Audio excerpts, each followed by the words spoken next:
Jangan jikoden, serendaya dannoden, sendenti kaben, kalako kaurunen piten, soya madam kan menjalen, bian kodum muinuden, elle enjiata enen, muinu bedem de honamen, ina janga anjanginaen, ay seeda daranido enyoen, ko wabbe mari fom jeben, elle ala ko wonden, elle ala ko bawden,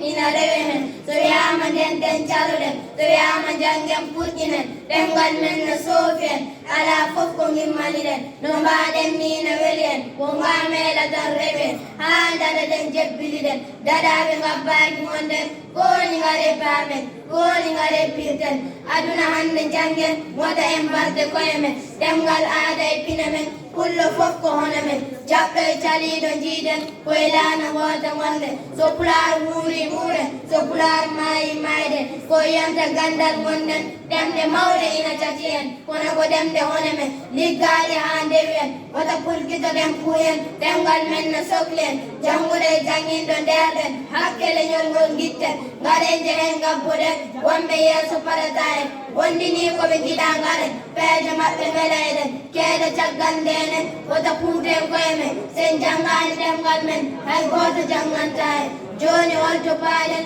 koye yonta baylaji gonɗen gande ɗe foppiɗen e defte pular moften mbaɗen batuji ndenten tonguji ɗi guitten ɗemgal pular jiɗen moni kala ko wawi gadden ñambude wonɓe goppen pasnoɗen koye men koye on saaha ɓamtotoɗen leñol gurgol hono men ina foti dana ko mbaɗɗen woda aduna o jalde en madi so ala ko mbaɗɗen sikke ala woni koye men abdoul chek ɓurɗo lennirde feetere jemum sawdowol dudal kawral